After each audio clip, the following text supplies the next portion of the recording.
राजमहल का सुख भोगने वाली सती को कैलाश आकर प्रसन्नता हुई या नहीं?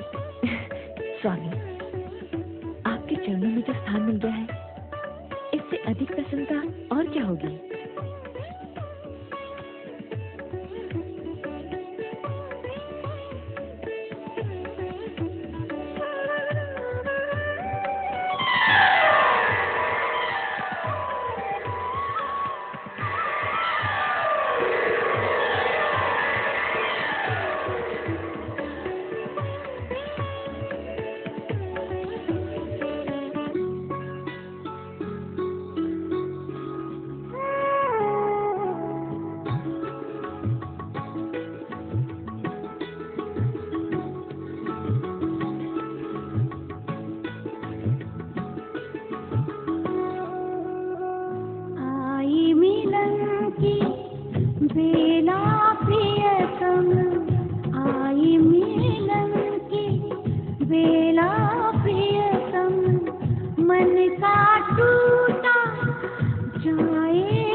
मन का टूटा जाए संयम। हो आई मिलन की बेला प्रियतम।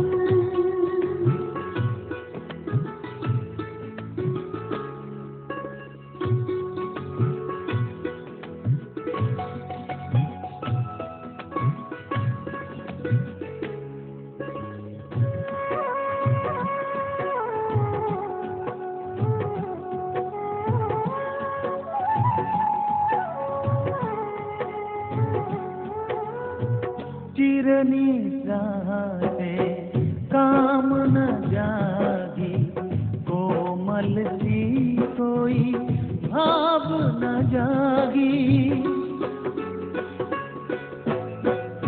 आशाओं के फूल खिले हैं, सपने नैनों से यूं मिले हैं, जैसे पलके युग का संगम।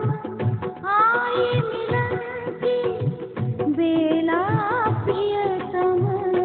प्रेम की लय में छेड़े सरगम, मन का टूटा जाए संयम। आई मिलन की बेला प्रियतम।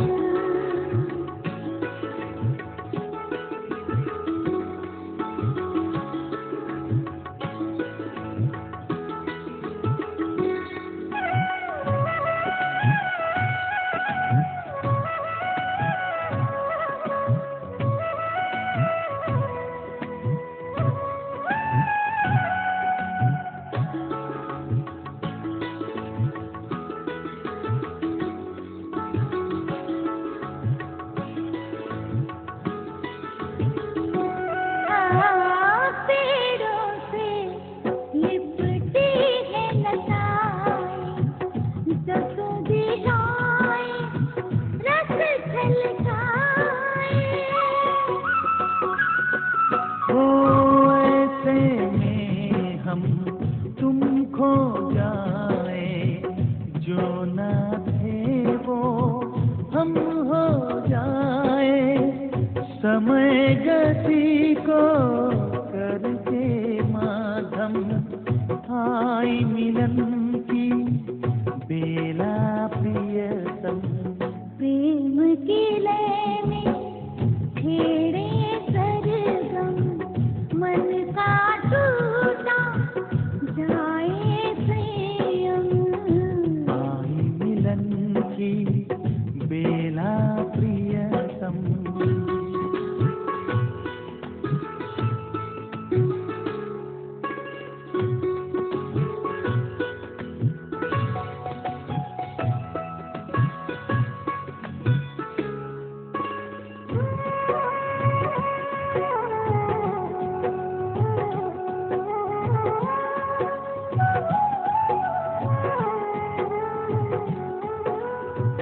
बिरहा का पल बीत गया है, सुर है पुरातन, गीत नया है।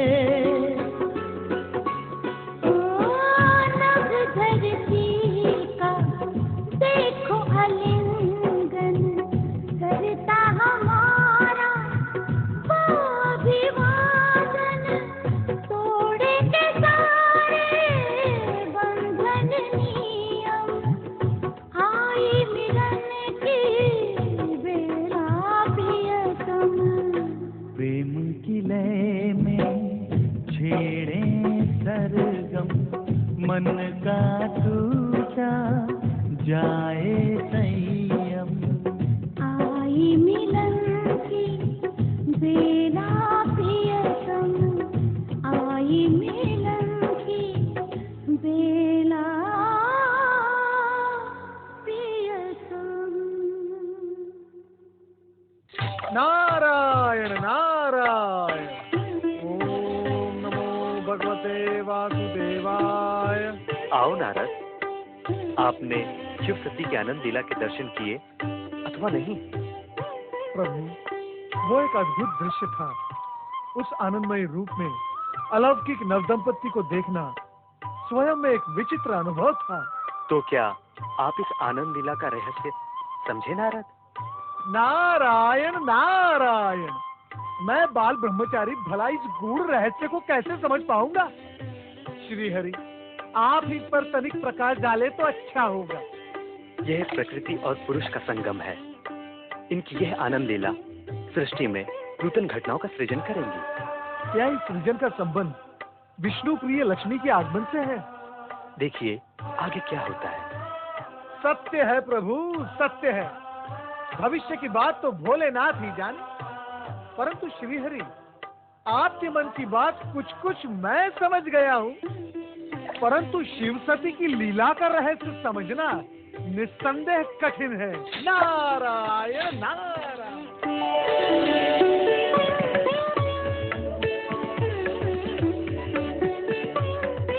क्या देख रही हो देवी?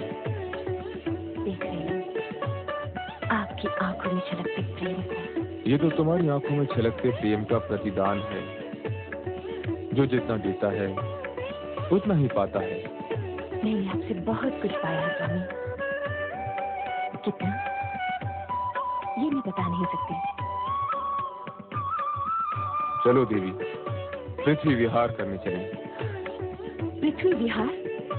स्वामी, ऐसा प्रतीत होता है कि आपने मेरे मन की बात कर ली है और उसकी पूर्ति के रूप में प्रस्ताव रख दिया पृथ्वी विहार। सच तो यह है देवी, सगुण रूप में तन भले ही दो हों, किंतु आत्मा तो एक ही है, मन भी एक ही है और विचार भी एक ही है। अब चलो पृथ्वी विहार के लिए चलें।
ये दुर्वासा ऋषि हैं, अत्रि अनुसैया के पुत्र।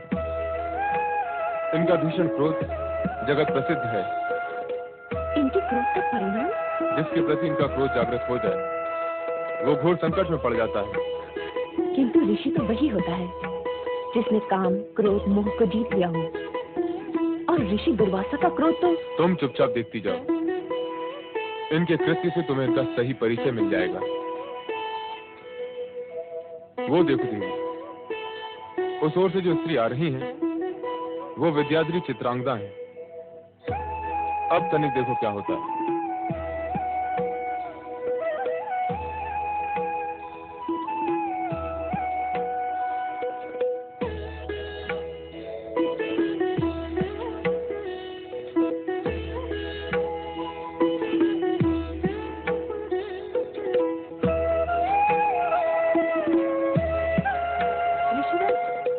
मेरा प्रणाम स्वीकार करें। तुम्हारा कल्याण हो। इस अकिंचन की ओर से ये श्रद्धा सुमन आपको अर्पित है, इन्हें स्वीकार करें।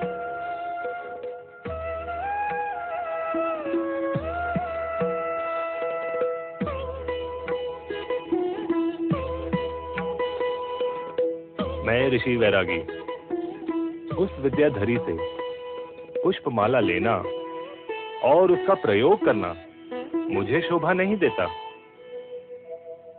अब मैं इस पुष्पमाला का क्या करूं?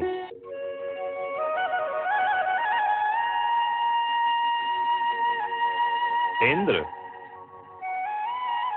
स्वामी, पृथ्वी भ्रमण का आनंद ही अनूठा है।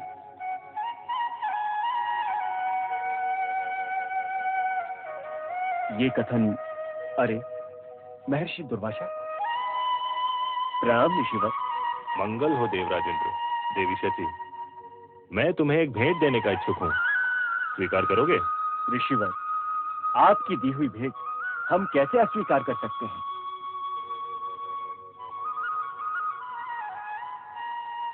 आज्ञा दें।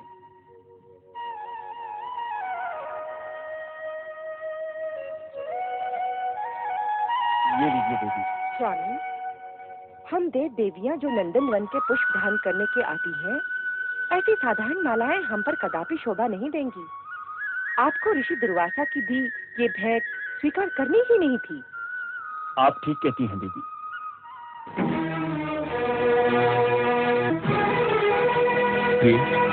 अब हमारा घर हो चुके हैं, चलो कैलाश बात करें। शची, देवराज इंद्र, वेद से भेंट की हुई मेरी माला का तुमने घोर अपमान किया है। अब तुम्हें इसका परिणाम सहन करना ही होगा। मैं तुम्हें श्राप देता हूँ कि अपनी स्वर्ग संपदा से वंचित होकर तुम और तुम्हारे साथी देवताओं का उस प्रकार स्वर्ग से पतन हो जाएगा, जिस प्रकार मेरे द्वारा दी हुई माला को तुमने पतित किया है।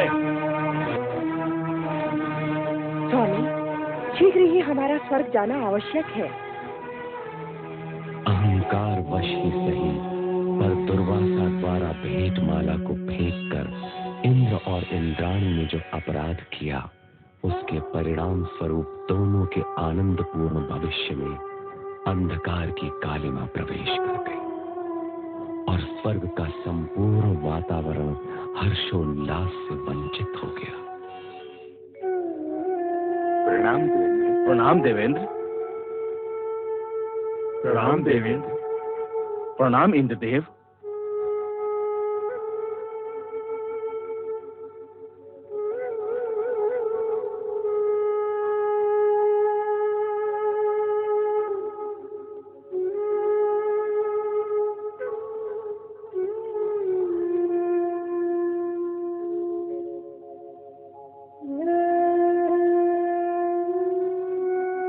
देवराज इंद्र, आपकी इस सुशोभित सभा में आज हम एक ऐसा दृश्य देख रहे हैं जो इससे पहले हमने कदापि नहीं देखा। उल्लास और विलास के स्थान पर आज आपके मुख पर विषाद की रेखाएं क्यों प्रतीत हो रही हैं?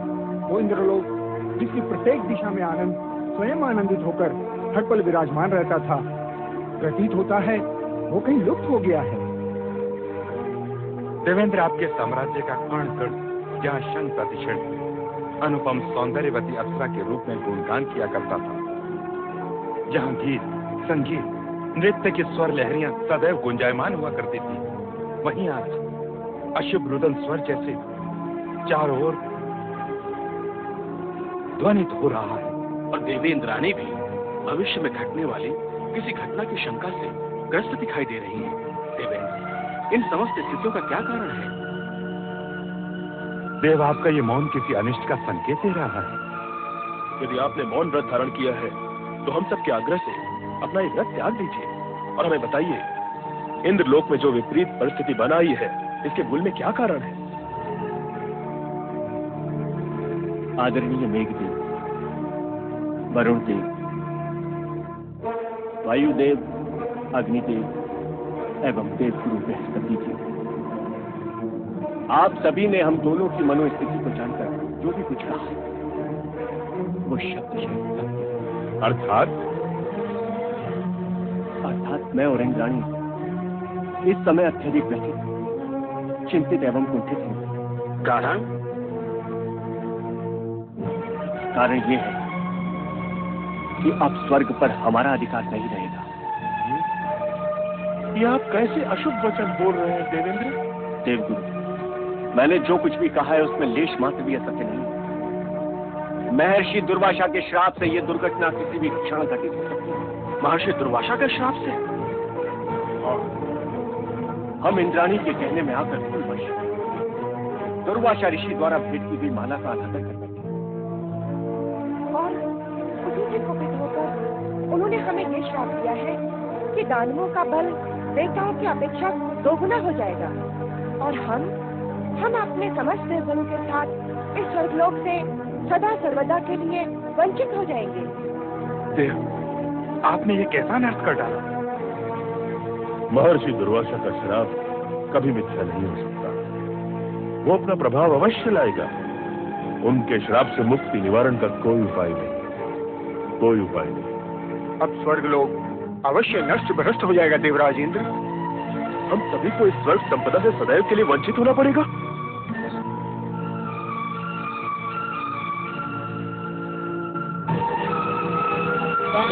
महाबली की महाबली की महाबली की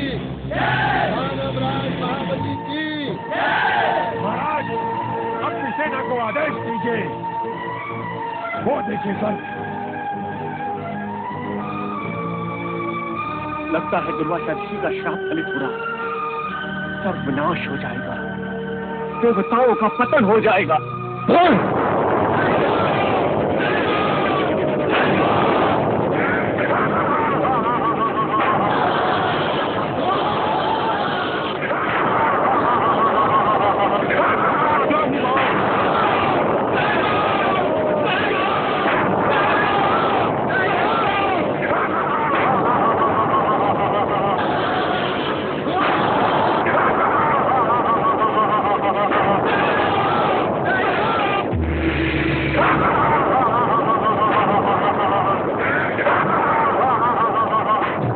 अटूट नियम के अनुसार अब कर्म का परिणाम अशुभ ही होता है। दुर्वासा ऋषि के श्राप के फल स्वरूप स्वर्ग पर असुरों के अधिकार के पश्चात इंद्रादि को स्वर्ग त्यागना पड़ा।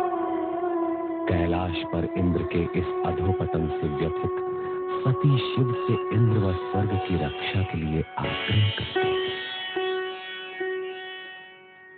इस भीषण समस्या का कोई तो समाधान होगा स्वामी। मुझे आश्चर्य हो रहा है, आप सब कुछ जानते हुए भी मौन रहे। आपने दुर्वासा ऋषि को रोकने का प्रयत्न भी नहीं किया। देवी, हर किसी को अपने किए हुए कर्मों का परिणाम किसी न किसी रूप में भुगतना ही पड़ता है। विधाता के विधान में हस्तक्षेप करना ब्रह्मा, विष्णु और महेश के लिए भी असंभव है। आप तो करुणा निधि हैं, भक्तों के उद्धारक हैं। देवताओं की भी आप पर अपार श्रद्धा और भक्ति है। उन्हें संकट से उबारना आपका परम कर्तव्य है। जब हमारे उन भक्तों को हमारे पास आने की प्रेरणा मिलेगी, तब हम अपना ये कर्तव्य अवश्य निभाएंगे। परंतु समय से पहले देवताओं को स्वर्ग सुख का अधिकार नहीं मिल सकता। असुराधिराज स्वर्गाधिपति महाराज बलि की। असुराधिराज स्वर्गाधिपति महाराज बलि की। महाराज बलि की। महाराज बलि की।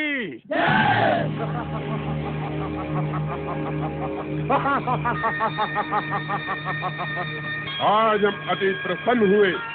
देवता यहाँ से पलायन कर गए। उनकी पराजय विजय श्री का रूप धारण करके हमारे चरणों में नतमस्तक है। अब यह सिंहासन हमारा है। अब स्वर्गलोक पर असुरों का राज है। सेनापति राहु, स्वर्गाधिपति दानवराज महाराज बलि को राहु का वंदन स्वीकार हो। सेनापति राहु, तीनों लोकों में यह घोषणा करवा दो कि अब स्वर्गलोक पर देवताओं का नहीं, हम दानवों का अधिकार है। इंद्र और समस्त देवता वीरू कही के भाग गए। बहुत वीर समझते थे, परंतु बलि के बाहुबल के समक्ष निर्बल होकर रह गए। हमने असंभव को संभव कर दिखाया है। देवराज इंद्र को स्वर्ग के सिंहासन से उखाड़ कर फेंक दिया है। उनके राज्य, वैभव और शासन पर हमारा अधिकार सदैव बना रहेगा। अब देवता यहाँ कदापि प्रवेश नहीं कर पाएंगे, कदापि प्रवेश नहीं कर पाएंगे। अब स्वर्गलोक पर हमारा अधिकार है।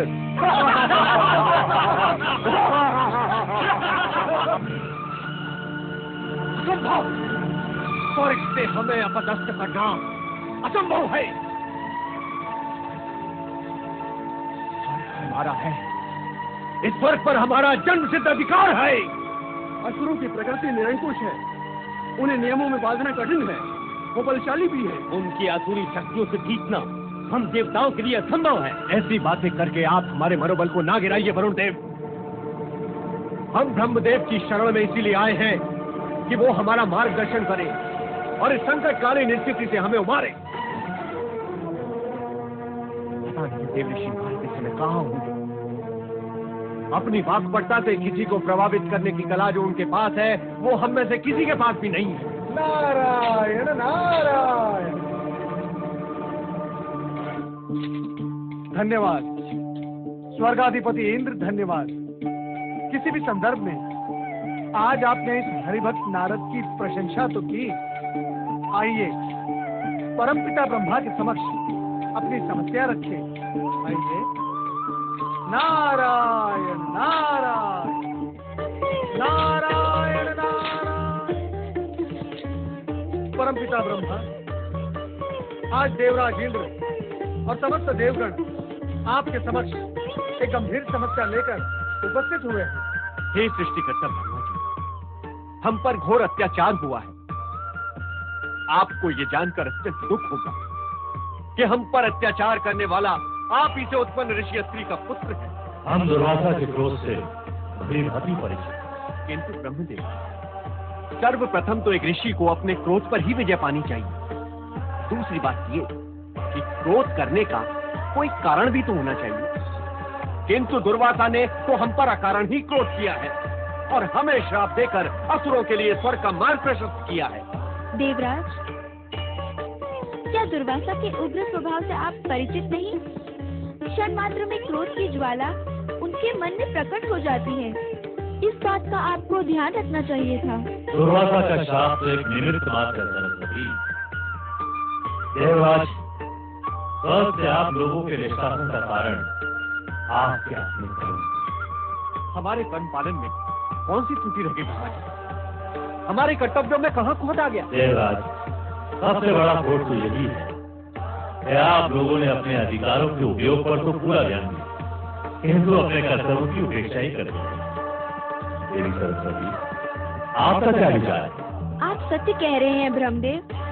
मोह, विलास, आनंद क्रीड़ाओं में रमे देवगण ये भी भूल गए कि इंद्रासन को अपनी जगह पर टिकाए रखने के लिए देवताओं को धर्म, कर्म, पुण्य और जन कल्याण का भी पूरा पूरा ध्यान रखना पड़ता है। ये माना कि हमसे कुछ त्रुटियां हुई हैं, किंतु इसका अर्थ ये तो नहीं कि देवताओं से उनका स्वर्गलोक छीन लिया जाए, असुरों को असुरलोक बनाने की छूट दे दी जाए। शांत देवराज, शांत। जो घटित हो गया उसे बदला नहीं जा सकता।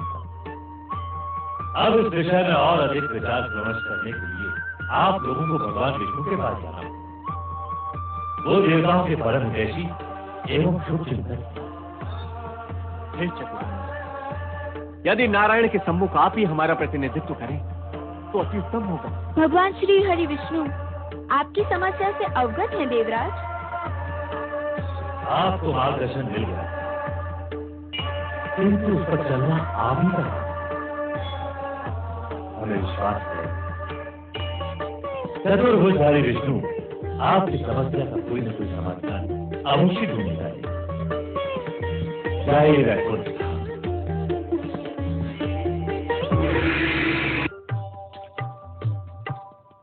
ओम नमो भगवते वासुदेवाय। नारायण नारायण। हे प्रभु, जगत के पालनहार, इन दुखी देवताओं का उद्धार कीजिए। हे तारनहार, आज तो अनर्थ ही हो गया। दुर्वासा ऋषि के श्राप के प्रभाव से देवताओं का स्वर्ग से निष्कासन और असुरों का शासन हो गया है, यही कहना है ना आपको?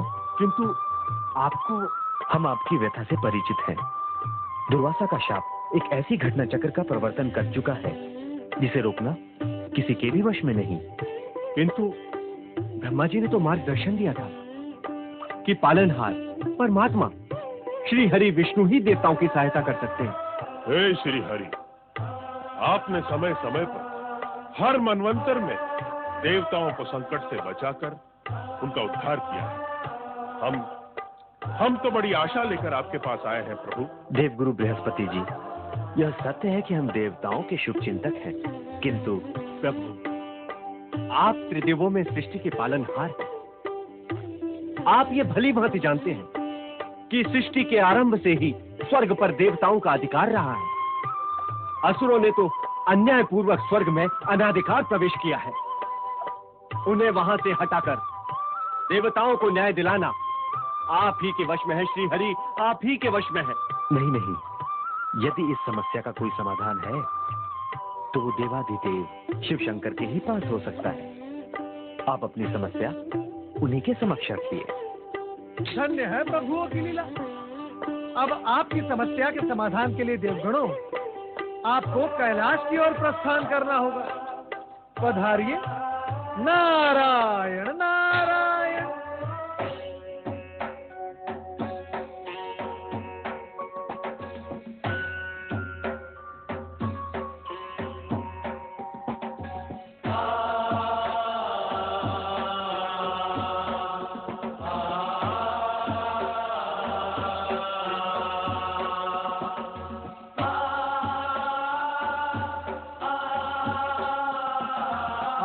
श्री चरणों में हमारा अभिवादन स्वीकार हो देवी सती। पधारिए। कैलाश धाम में आप सभी का स्वागत है। देवराज और देवगणों के साथ जो अन्याय हुआ है उसका मुझे अत्यधिक दुख है। इस विषय में मेरे स्वामी से भी चर्चा हुई थी।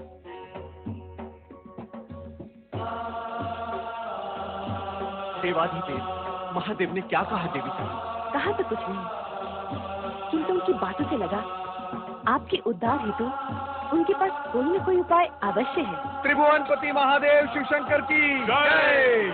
हर हर हर महादेव। हर हर हर महादेव।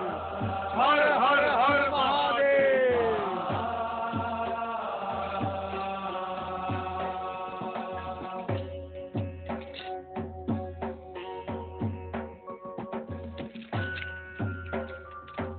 चराचरपति महादेव, इन देवताओं पर वज्रपात का हुआ है। अपने ही निवास से निष्कासित दीनहीन भटकते हुए श्री हरि के आदेशानुसार आपके पास बड़ी आशा लेकर आए हैं। प्रिय नारद, जो भी घट रहा है नया नहीं है। अच्छाई और बुराई का संघर्ष तो सदा ही चलता रहा है। कभी अच्छाई का पलड़ा भारी तो कभी बुराई का। किंतु सदाशिव, हमने किसी का क्या बुरा किया था कि क्रोध में ऋषि दुर्वासा ने इतना बड़ा श्राप दे दिया? हम देवों के साथ इतना बड़ा अन्याय। जो अन्याय आपके साथ हुआ है वो कभी असुरों के साथ भी हुआ था। अतः अब जो न्याय होगा वो सुरों असुरों के समान अधिकारों को ध्यान में रखकर ही होगा। आपको मेरी इस बात से आघात अवश्य लगा होगा, किंतु ये सत्य है कि इस समस्या का समाधान सुरों असुरों को मिलकर ही निकालना होगा, और वो समाधान है समुद्र मंथन। भयभीत होने की आवश्यकता नहीं। समुद्र मंथन के बाद कई ऐसी घटनाओं का जन्म होगा जो देवताओं के हित में होंगी। समुद्र से निकलने वाले रत्नों का विभाजन सुरों असुरों की योग्यता के अनुसार ही होगा। क्यों देवराजन, आपको कोई संशय है? नहीं देवादिदेव, किंतु असुरों का सेनापति राहु हठी स्वभाव का है। समुद्र मंथन का ये प्रस्ताव उसे स्वीकार होगा या नहीं, मुझे इसमें संशय है प्रभु। राहु को सहमत करने का दायित्व हम देवऋषि नारद को सौंपते हैं। क्यों नारद? मैं अवश्य प्रयास करूंगा महादेव कि असुर सेनापति राहु समुद्र मंथन के प्रस्ताव को मान ले। दुष्ट देवताओं का कोई भी प्रस्ताव हमें स्वीकार नहीं। समुद्र मंथन का मत भी हमें स्वीकार नहीं। लगता है इसमें भी देवताओं का कोई नवीन षड्यंत्र है। नारायण नारायण, इतने शक्तिशाली होने पर भी देवताओं से भयभीत हो रहे हो? कदापि नहीं। हमारे द्वारा देवताओं को स्वर्ग से बाहर खदेड़ना इस बात का ठोस प्रमाण है कि हम देवताओं से अधिक शक्तिशाली हैं। वास्तव में तुमने तो होनी को अनहोनी कर दिखाया है। दुर्वासा के श्राप से प्रेरित होकर एक बड़ी चुनौती स्वीकार की है और उसमें विजय भी हुए हो। नारायण नारायण, निश्चित ही विजय हुए। मैं एक बात सोच रहा हूँ, तुम दानव यदि शक्तिशाली हो तो देवगण बुद्धिमान ज्ञानवान, तुम दानव एक स्वर्ग लेकर यहाँ मोद मनाते बैठे रहोगे और वहाँ देवगण समुद्र मंथन से 100 स्वर्ग उत्पन्न कर डालेंगे। सत्य तो ये है कि आरंभ में देवताओं को भी कोई रुचि नहीं थी, परंतु भगवान शिवशंकर ने जब समुद्र मंथन से उत्पन्न होने वाले दुर्लभ पदार्थों की बात कही तो देवता सहर्ष मान गए। परंतु ये बात आपने हमें पहले क्यों नहीं बताई देवर्षि नारद? बताता तभी जब तुम सुनने को तैयार होते। तुम तो अपने पद के मद में डूबे हुए हो। नारायण नारायण। शिवशंकर पर तो हमें पूर्ण विश्वास है, परंतु यदि उनकी बात मानकर हम समुद्र मंथन का प्रस्ताव स्वीकार भी कर लें तो भी इस बात का क्या भरोसा कि समुद्र मंथन से उत्पन्न पदार्थों का वितरण सुरों और असुरों में निष्पक्षता से होगा। ऐसा प्रतीत हो रहा है सेनापति राहु कि तुम हमारा तात्पर्य नहीं समझ पाए। नारायण नारायण, मैं जा रहा हूँ। सुनिए तो सही देवर्षि नारद। एक और तुम कहते हो कि तुम्हें भगवान शंकर पर पूर्ण विश्वास है और दूसरी ओर शंकर का आंचल भी नहीं छोड़ सकते। ऐसे तो कोई निर्णय नहीं लिया जा सकता। अरे देवर्षि, यदि एक बात देवताओं को मान्य हो तो हमें समुद्र मंथन का प्रस्ताव स्वीकार्य है। क्या? यही कि समुद्र मंथन से पहले हम स्वर्ग लोक नहीं छोड़ेंगे। इसका निर्णय तो भगवान शिवशंकर ही करेंगे और तुम ये भली भांति जानते हो और मानते भी हो कि वे निष्पक्ष हैं। अब क्या कहें इसे, दानवों का दुर्भाग्य या देवों का भाग्य कि समुद्र मंथन से उत्पन्न होने वाले दुर्लभ पदार्थ मात्र देवों को ही प्राप्त होने की परिस्थितियां निर्मित हो रही हैं। धन्य हो प्रभु, धन्य हो। दानव अपने दुर्भाग्य का द्वार स्वयं खटखटाने जा रहे हैं। नारायण। अरे देवर्षि नारद, मैं इस विषय पर एक बार शिवशंकर से बात करना चाहता हूँ। शुभश्य शीघ्रम। देवादिदेव महादेव और सेनापति राहु एक दूसरे से भली भांति परिचित हैं। चलो चले कैलाश। ओम नमः शिवाय। कैलाश। है जाइए असुर सेनापति राहु। मुझे शिवशंकर से भेंट करनी है। कैलाशपति अभी ध्यान में है, तुम्हें प्रतीक्षा करनी होगी। बात महत्वपूर्ण है, मैं प्रतीक्षा नहीं कर सकता। शिवशंकर, महेश्वर, मेरा बात मत रखो, नहीं तो अनिष्ट हो जाएगा। नारायण नारायण नारायण नारायण। शांत हो जाओ शिवगणों, शांत हो जाओ। अतिथि के साथ ऐसा व्यवहार शोभा नहीं देता। किंतु ऋषिवर, ये हमारे शिवजी के ध्यान में बाधा डाल रहे हैं, इनसे कहिए कि बाद में आए। नारायण नारायण, ये बाधा नहीं डालेंगे। महादेव शिवशंकर की आज्ञा से ही वे यहाँ पधारे हैं। पधारिए पधारिए राहु, पधारिए।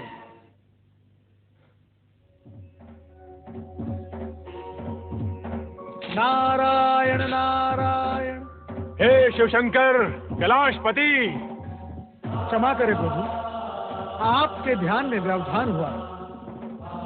असुर सेनापति राहु आपसे भेंट हेतु यहाँ पधारे हैं। आपके गणों ने उन्हें रोकने का प्रयास किया, किंतु आओ राहु आओ। प्रणाम शिवशंकर। हम जानते हैं तुम यहाँ अपने संदेह निवारण के लिए आए हो, और तुम्हारा संदेह यह है कि समुद्र मंथन के पश्चात तुम असुरों से कहीं स्वर्ग न छिन जाए। कहो यह सत्य है? सत्य है शिवशंकर। तो सुनो, तुम्हारी शंका निर्मूल है। इसकी संभावना मात्र उसी स्थिति में पैदा हो सकती है यदि तुम्हारे किसी अन्यायपूर्ण और अनैतिक कार्यों के कारण देवताओं का पलड़ा भारी हो जाए। और तुम्हारी दूसरी शंका यह है कि समुद्र से निकलने वाले रत्नादि का विभाजन कैसे होगा। रत्नों का बंटवारा योग्यता के अनुरूप ही होगा। अयोग्य रत्न पाकर कोई भी पक्ष स्वयं ही नष्ट हो जाएगा। कोई और शंका? नहीं, परंतु इतना महान अनुष्ठान संपन्न कैसे होगा? समुद्र मंथन कोई बाल क्रीड़ा तो नहीं? चिंताएं करना न सुनो का काम है, न सुनो का। समुद्र मंथन के कार्य संबंधित निर्णय हमने ले लिया है और संबंधित व्यक्तियों को आदेश भी दे दिए हैं। क्षीर सागरवासी विष्णु मंथन क्रिया के लिए मेरु पर्वत का आधार बनेंगे और वासुकी नाग रज्जु का कार्य करेगा। तुम जाकर दानवों को प्रेरित करो और शीघ्र ही समुद्र मंथन का कार्य प्रारंभ कराओ। जाओ। नारायण नारायण। शिवाज्ञा को शिरोधार्य कर दानवराज बलि से मंत्रणा करने के पश्चात शंकाशील सेनापति राहु शंका से उभरे और समुद्र मंथन के लिए तत्पर हुए। इसी प्रकार देवगण भी समुद्र तट पर आ पहुंचे, जहां मेरु पर्वत मथनी और वासुकी नाग रज्जु के रूप में उपस्थित थे।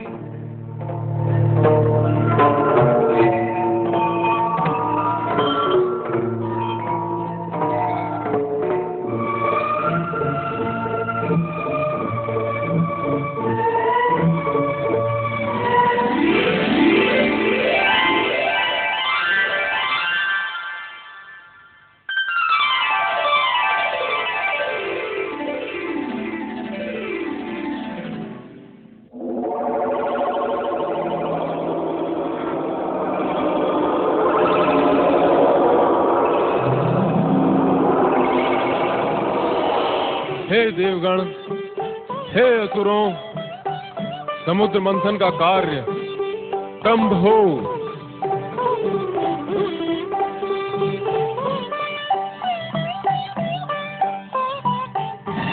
असुरों, तुम वासुकी को पूंछ की ओर से पकड़ो, हम देवता मुंह की ओर से पकड़ते हैं। नहीं, पूंछ का अर्थ से पीछे होना और हम तुमसे शक्ति और बल में तनिक भी कम नहीं, इसलिए हम पूंछ को पकड़े। वो इसलिए कि तुम पातालवासी हो, सृष्टि के अंतिम छोर में रहकर ही तुम सहज रह सकते हो। हाँ? कान में कौन सा मंत्र फूक रहे हो मुनिराज?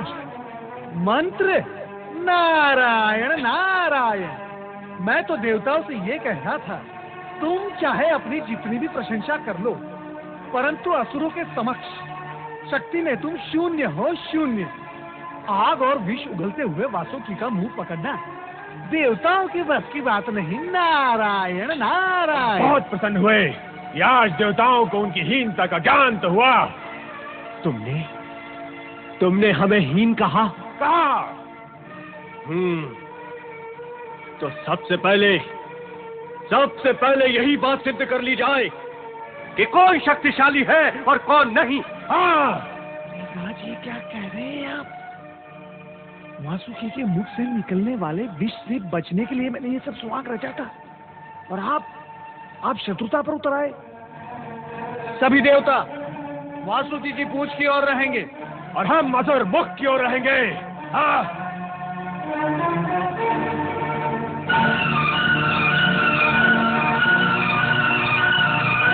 भगवान शिव शंकर की कृपा से समुद्र मंथन की आज्ञा पूर्व ही मिल गई है।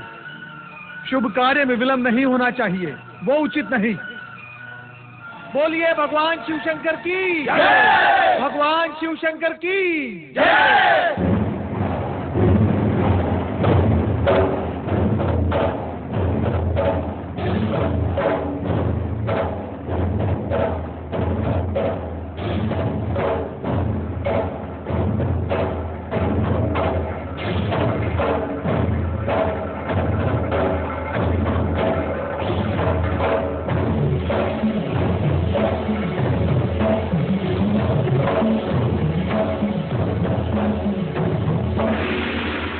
पकड़ने का निर्णय हमने उचित नहीं लिया, किंतु पीछे हटना भी तो संभव नहीं। शिव के मुख से सुन के वचन ये तुम सबका होगा मंथन।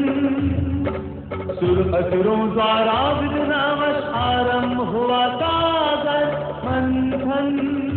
सागर मंथन, सागर मंथन, सागर मंथन, सागर मंथन।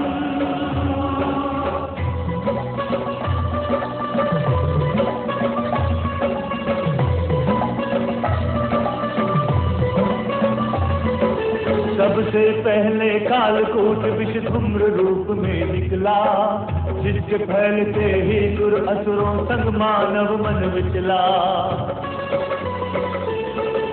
क्षण भर में ही तीन लोक में मच गया हाहाकार। शिव शंकर तब हुए परस्तुत सुन के करुण पुकार। देवी सती, ये विष इस सृष्टि का नाश कर देगा। उसे इस सर्वनाश से बचाने के लिए हमें इस विष का पान करना पड़ेगा। फिर शिव के संकेत से नभ में कुंभ हुआ एक उत्पन्न। उसमें समाया तरल रूप में विष हो के परिवर्तन। विष पी के उस कंठ में रोका धीरे से मुस्काए। विष पी के उस कंठ में रोका धीरे से मुस्काए।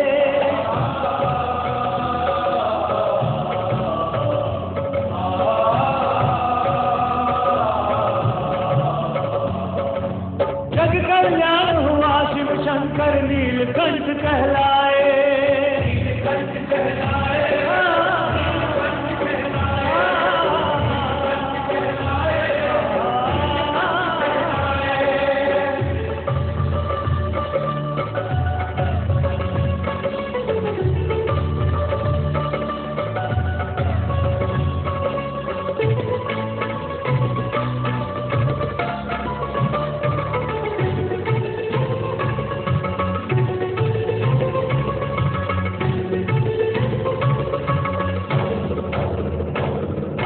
प्रकट हुई तब कमल आसना विष्णु निकट वो आई।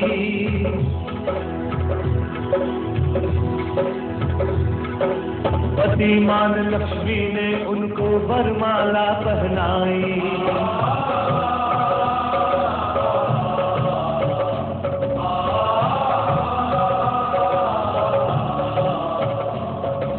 विष्णु प्रिया श्री लक्ष्मी ने तब धन वैभव बरसाया।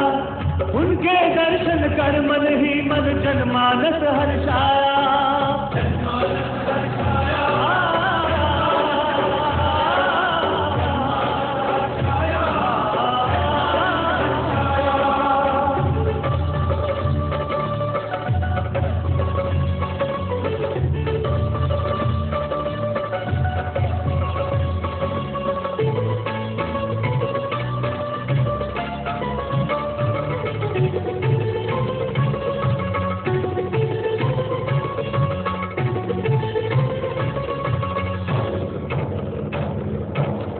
शुभमणि श्री विष्णु जी के कंठ की आगे शोभा बनी। सेनापति राहु ने देखा क्रोध से उसकी भ्रुकुटी तनी। कामधेनु परिजात रावत उच्च श्रेवा कर शो। ब्रह्मा अप्सरा सखियों के संग चली स्वर्ग की ओर। नैया भाले चंद्र जो निकले शिव की शरण आए। भोले बाबा शिव शंकर तब चंद्रमौली कहलाए।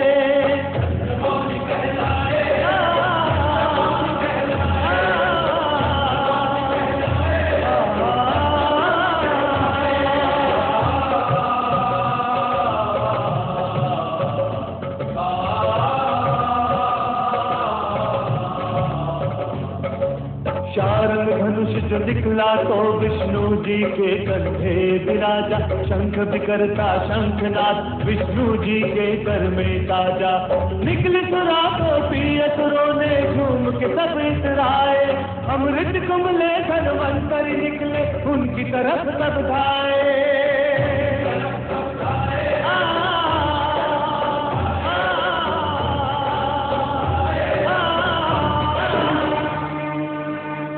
त्रिलोकीनाथ, त्रिलोकीनाथ, हे त्रिलोकीनाथ, कुछ कीजिए, अन्यथा अनर्थ हो जाएगा। हे जगदीश्वर, राक्षसों को यदि अमृत कलश प्राप्त हो गया तो उसे पीकर वे अमर हो जाएंगे और इन देवताओं के लिए नई बाधाएं उपस्थित हो जाएंगी। चिंता न करो नारद, अमृत देवताओं को ही प्राप्त होगा।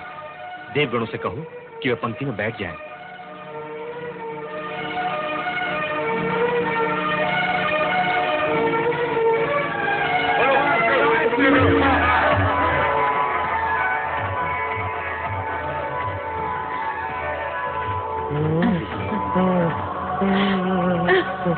ये अप्सरा है या कौन है? सुंदरी, ये स्वर्ग से आई है ये समुद्र से?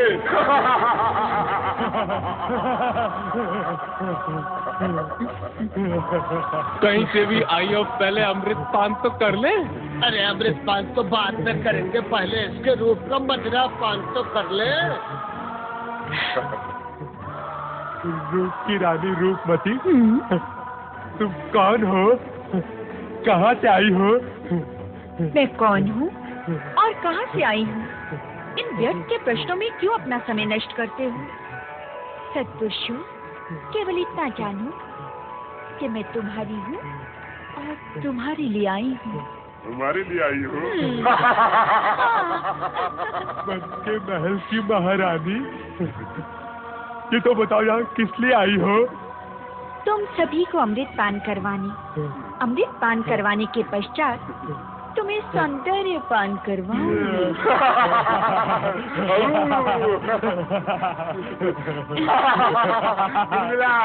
गुलगुला, तुम अमृत पान कराओगे तो कराओ। अमृत जैसे पवित्र पेय का पान करने से पूर्व स्वयं पवित्र होना आवश्यक है। तो फिर हम क्या करें? पहले तुम सब जाकर समुद्र में स्नान करके आओ, फिर अमृत का पान करना। अमृत का पान कराओगे तो कराओ। गुलगुला, अमृत का पान करेंगे।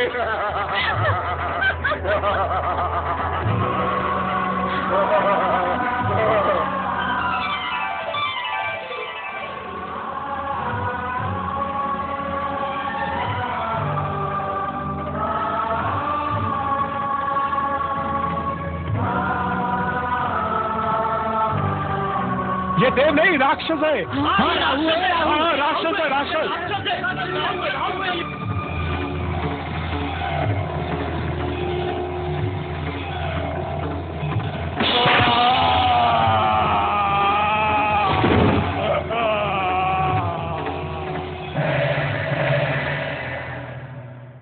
सुदर्शन चक्र द्वारा शिरोच्छेद होने के पश्चात राहु के मन में ये शूल चुभता रहा कि सूर्य के कारण ही वो अमृत पान में असफल रहा है।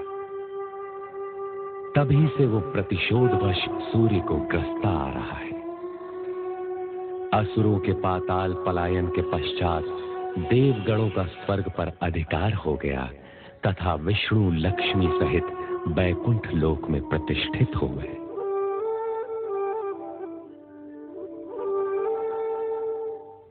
हे जगदीश्वर श्री हरि, आपको पति के रूप में पाकर मैं धन्य हो गई। अब मेरे लिए क्या आज्ञा है स्वामी? हे महालक्ष्मी, तुम्हें समीप पाकर हम पूर्ण हुए। लक्ष्मी और नारायण को एक साथ देखने के लिए हमारे सारे भक्त लालायित हैं। मैं भी तो समुद्र के जल से आपके चरणों में आने की प्रतीक्षा कर रही थी स्वामी। इतने लंबे समय तक मुझे अपने से दूर क्यों रखा भला? हे महालक्ष्मी, हर कार्य पूर्व निर्धारित समय पर ही होता है।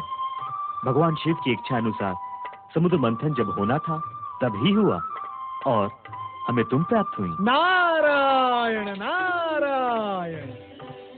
वैकुंठ में लक्ष्मी नारायण के प्रथम दर्शन करके आंखें धन्य हो गई। प्रणाम जगदीश्वर। प्रणाम माते। ये सृजनकर्ता ब्रह्मा जी के मानस पुत्र नारद है महादेवी, जो सारी सृष्टि में भ्रमण करते हुए भगवत भक्ति का प्रचार करते हैं। और अब मैं लक्ष्मी नारायण की भक्ति का प्रचार करूंगा। माता लक्ष्मी, आप तो धन वैभव की देवी हैं। आपके भक्तगण आपकी आराधना के बिना धन धान्य और वैभव कैसे प्राप्त कर सकते हैं? नारद जी, हमारी इतनी प्रशंसा न कीजिए, कहीं हमें अभिमान हो गया तो? नारायण नारायण, जो स्वयं भगवान श्री हरि के चरणों में विराजमान हो, उसे तो अभिमान छू भी नहीं सकता माते। महादेवी, कितने चतुर हैं हमारे परम भक्त देवऋषि। आपको अभिमान न हो, इसका प्रबंध इन्होंने अभी से ही कर दिया। ऐसा कहकर आप मुझे लज्जित न कीजिए प्रभु। मैं तो माता लक्ष्मी के चरणों की रज के समान हूँ। धन्य हो नारद। अब यह बताओ, तुम्हारे आने का प्रयोजन क्या है? प्रभु, आप मुझे प्रयोजन पूछकर लज्जित न कीजिए। माता लक्ष्मी समुद्र मंथन के बाद प्रथम वैकुंठ पधारी हैं। आप दोनों के एक साथ दर्शन करने हेतु चला आया। नारद, आपको तो ज्ञात है कि हमसे किसी की भी मन की बात छुपी नहीं रहती। आप महालक्ष्मी के दर्शन के साथ साथ एक और भी प्रयोजन लेकर आए हैं। जब आपको सब कुछ ज्ञात है तो आप स्वयं ही बता दीजिए ना। कभी कभी मैं अपने मन की बात भी नहीं समझ पाता। नारायण नारायण। ओम नमः शिवाय। भगवान शिव ने समुद्र मंथन से निकले विष का पान करके सृष्टि को नष्ट होने से बचा लिया। इसके लिए हमें उनका धन्यवाद व्यक्त करना है। क्यों देवऋषि? हाँ, आप सत्य कह रहे प्रभु। मैं अभी ब्रह्मलोक से चला आ रहा हूँ। परमपिता ब्रह्मदेव ने भी मुझसे यही कहा। उन्होंने ये भी कहा कि देवराज इंद्र सहित सभी देवता भगवान शिव शंकर के प्रति अपना आभार व्यक्त करने के लिए कैलाश की ओर प्रस्थान कर रहे हैं। तब तो हमें भी वहाँ प्रस्थान करना होगा। कैलाश में भगवान शिव तथा माता सती के दर्शन भी हो जाएंगे। यह तो अति उत्तम विचार है देवी। अब आप मेरे यहाँ आने का प्रयोजन समझ गए प्रभु। नारायण नारायण। सच पूछिए तो मैं आप दोनों को यहाँ से कैलाश ले जाने आया हूँ, परमपिता ब्रह्मदेव की आज्ञा से। आप तो सचमुच चतुर हैं नारद जी।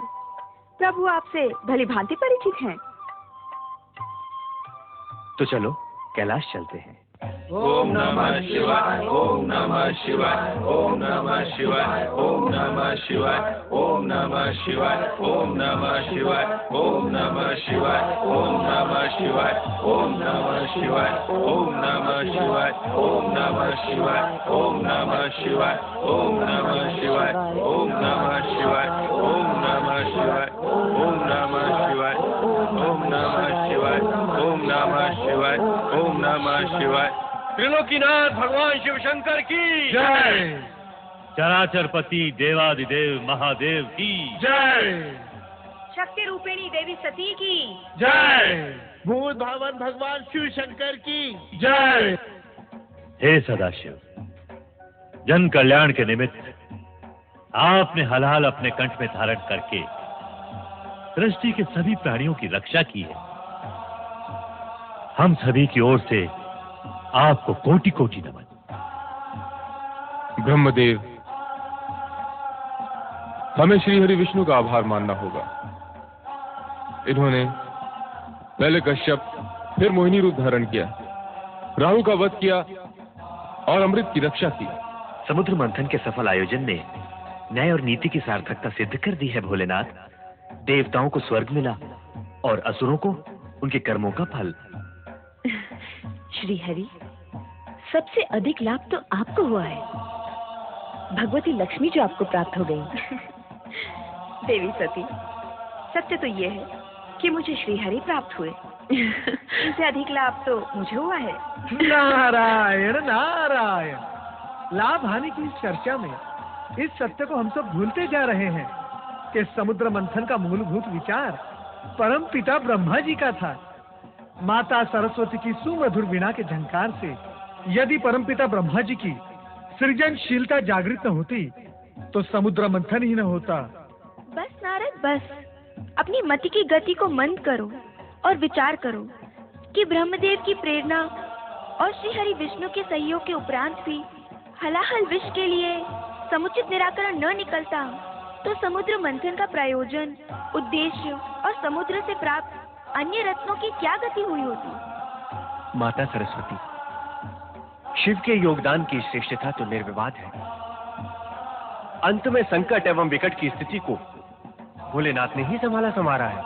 देवराज, मेरी स्तुति करने की अपेक्षा समुद्र मंथन के आयोजन तथा संपूर्ण प्रक्रिया से कुछ संदेश ग्रहण करेंगे तो हमारी सफलता और मंथन का कार्य सार्थक होगा। अर्थात सद्गुण सुफल देते हैं और तमोगुण कुफल। असुरों ने शक्ति, सुविधा और साधन संपन्न होते हुए भी पराजय का मुंह देखा तथा देवगण विजयी हुए। भविष्य में सचेत व सावधान रहने की आवश्यकता है देवराज। स्वामी, आपके अंतिम शब्दों से तो ऐसा लगता है जैसे आप सबको विदा करने के इच्छुक हैं, किंतु मैंने ना तो भगवती लक्ष्मी को दृष्टि भरकर देखा है और ना ही देवी सरस्वती से कुछ चर्चा की है। नारायण नारायण। चर्चा? जब दो देवियां चर्चा करती हैं तो धरती में कंपन होने लगता है। यहाँ तो तीन तीन देवियां चर्चा करेंगी। नारायण नारायण। नारद, माता, अपनी वाणी पर विराम लगाओ। माता, यदि मैं अपनी वाणी पर विराम लगा दूंगा तो श्री हरि का जाप कैसे करूंगा? नारायण नारायण। देवर्षि, अब केवल नारायण के जाप से कार्य पूर्ण नहीं होगा, अब तो नारायणी का जाप भी करना होगा। नारायणी तो नारायण में समाई हुई है माता। क्यों माता लक्ष्मी, सत्य है ना? समुद्र मंथन की सफलता के लिए भगवान शंकर का आभार व्यक्त करने के लिए सभी देवगण कैलाश पर उपस्थित हुए। नीलकंठ भगवान शिव के हर कार्य में जगत का कल्याण ही निहित होता है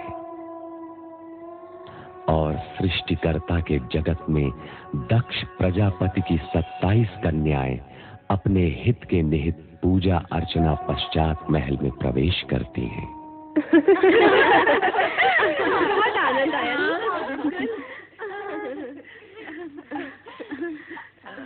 प्रणाम पिताजी। प्रणाम माते। आयुष्मान भव। कहाँ से आई हो पुत्रियों? चंद्र पूजन के निमित्त।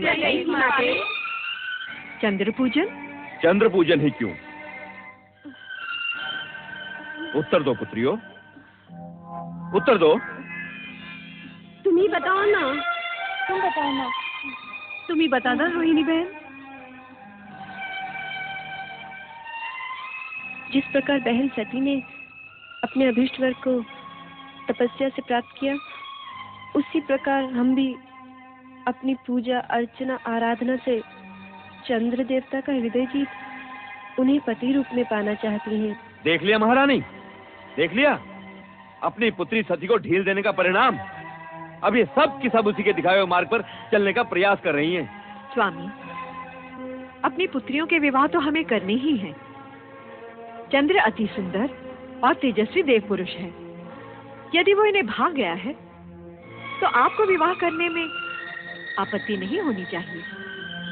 हमारी पुत्री सती अपने पति गृह में कितनी प्रसन्न है।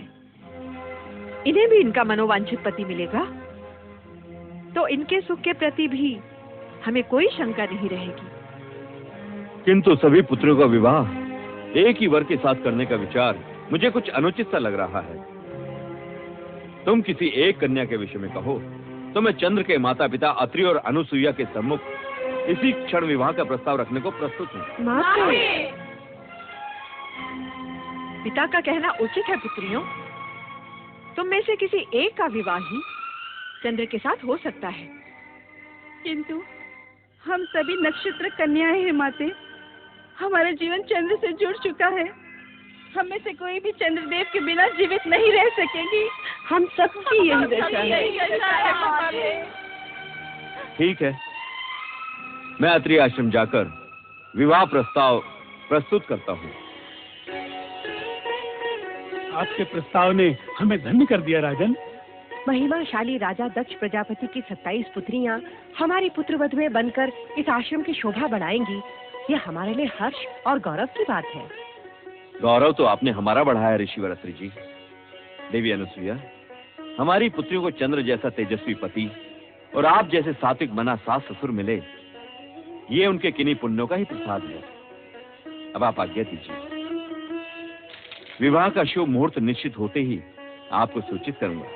जैसा आप उचित समझे। प्रणाम ऋषिवर। प्रणाम देवी अनुसुईया। प्रणाम।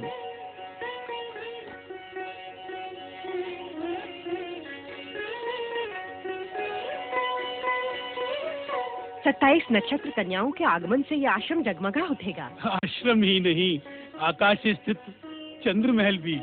किंतु क्या स्वामी? मैं सोच रहा था, हमारे पुत्र चंद्र का चित्त अति चंचल है। क्या वो 27 पत्नियों के प्रति अपना पति धर्म एक रूपता से निभा पाएगा?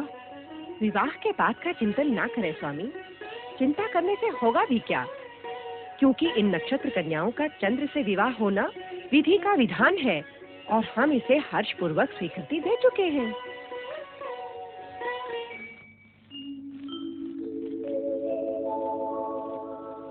रूपोद्यान प्रफुल्ल प्राय कलिका राकेन्दु निम्बानना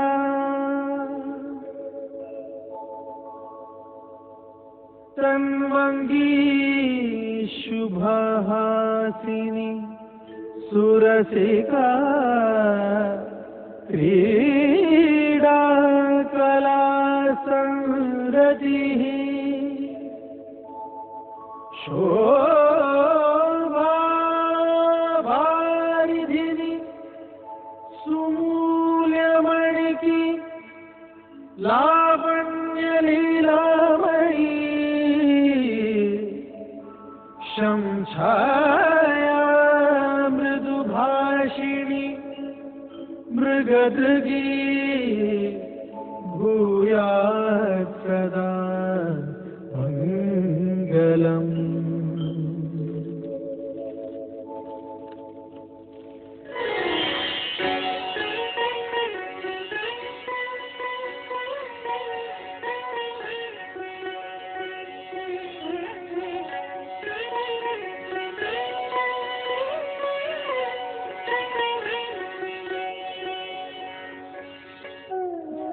स्वामी रोहिणी को लेकर कक्ष में चले गए, हमसे बात भी नहीं की। क्या हम बात करने के योग्य भी नहीं थे, जो हमें बिना कोई आदेश दिए चले गए?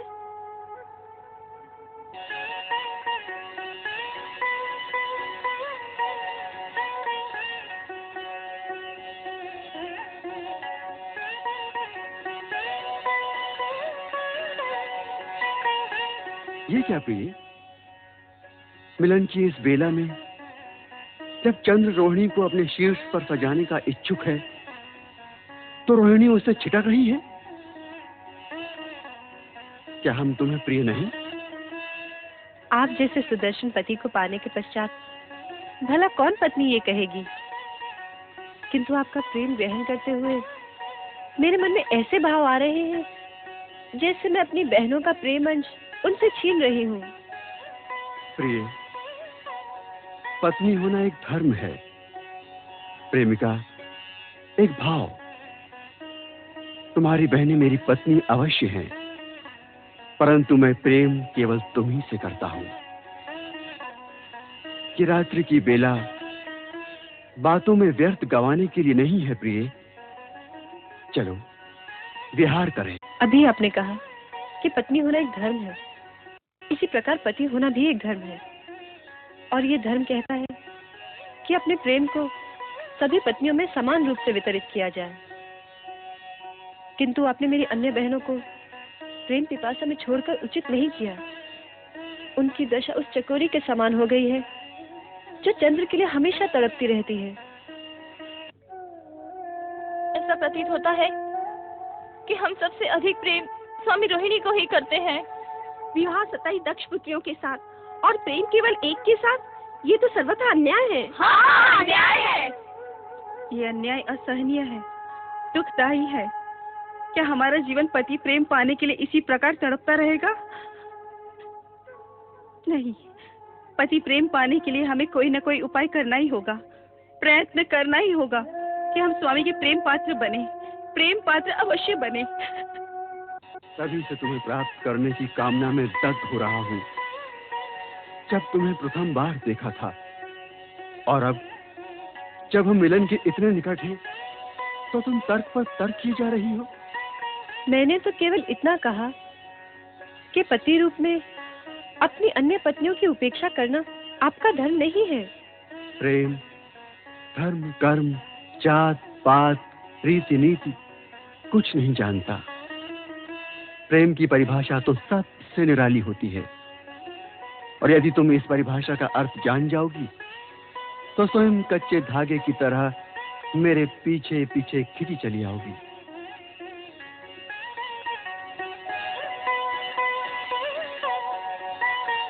चंद्रदेव द्वारा अपनी अन्य पत्नियों से विमुखता और एकमात्र रोहिणी में आसक्ति एक प्रकार से कर्तव्य पर भावना की विजय है। चंद्रदेव पति पत्नी के संबंधों की पवित्रता व धर्म को भूल गए। संभवतः ये भी भगवान शिव की असीमित लीला का ही परिणाम हो, पर ऐसी विजय की सराहना कदापि नहीं होती जिसमें भावना कर्तव्य से श्रेष्ठ हो जाए।